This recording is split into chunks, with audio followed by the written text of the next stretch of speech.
After the British had been driven from America's shores, the fledgling nation found herself facing a new enemy: fiscal insolvency. During nearly a decade of warfare, the former colonies had racked up such massive debts that many feared the nation's economic future was in jeopardy. With the state still divided over many of the key issues of the day, a solution to the looming crisis seemed out of reach. Well, that is until a fateful meeting between some of America's greatest minds. They produced a compromise, a grand bargain that allowed the United States to avert disaster, and guess what? It's the topic of tonight's Real History. Well, we're in the year 1790.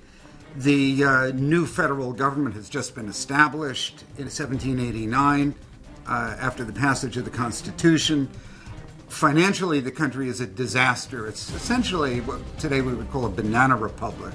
The country is awash in debt, and the federal government, such as it is, has borrowed tens of millions of dollars. There's an overhang of war debt from the American Revolution, debt to Dutch and French bankers, debt to individuals.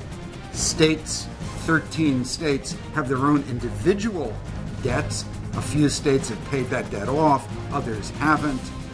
The United States government also has an additional overhang of debt in the form of IOUs given to thousands and thousands of men who volunteered to fight in the Revolutionary War. In lieu of pay, they were given chits. Alexander Hamilton is the most knowledgeable businessman in the United States in 1790. After the war, he helped establish the first bank in New York. And Hamilton in 1790 is one of the very few men in the United States who's known as a financier. Most Americans know nothing about finance. It was an unknown science to most Americans. Hamilton has just been appointed the first Secretary of the Treasury. He is asked by President Washington, who he's close to, and by Congress, to figure out exactly how much debt there is in the United States. How much does the country actually owe? Nobody knows. And when Hamilton digs into that, he discovers, to his shock and the shock of pretty much everybody else, that the United States government collectively owes something like $79 million. And to understand that in today's terms, think a couple of $1 trillion. And that amount is 3 times the federal government's annual income in 1790. The country is facing a catastrophe.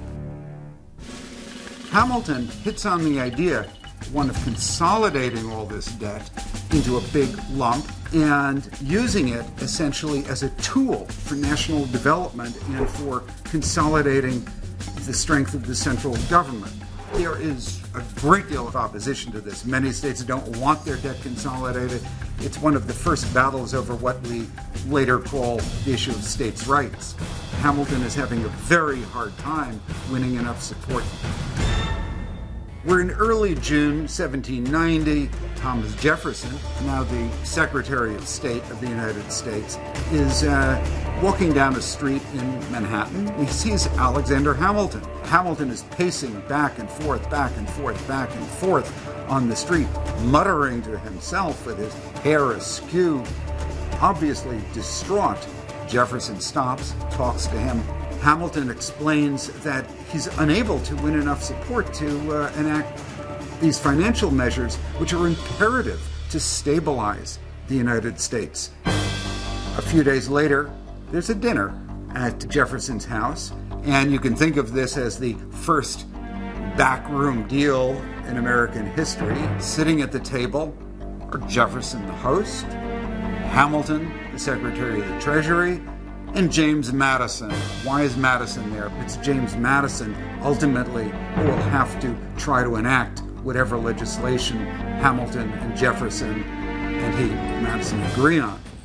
There's another issue hanging over their heads. Where is the permanent capital of the United States going to be? This is a deeply controversial and rancorous issue. Congress had already voted to place the capital on the Susquehanna River in Pennsylvania. It was a superb site.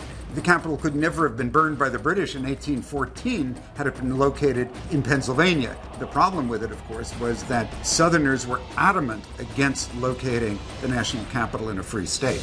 Congress in the spring of 1790 is essentially paralyzed.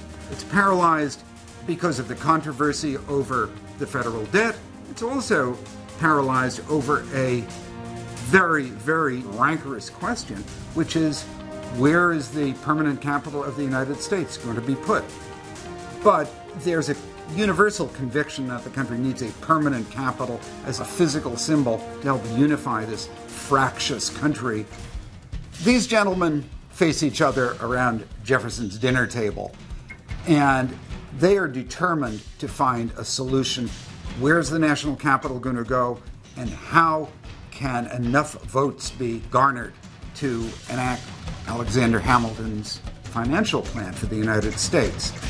And what transpires is a horse trade.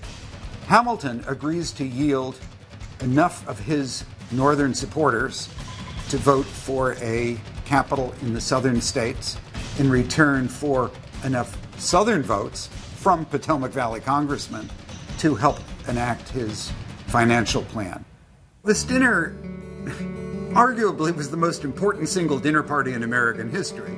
On one hand, we have the national capital here on the Potomac River, but we also have the establishment of the financial system that persists to the present day.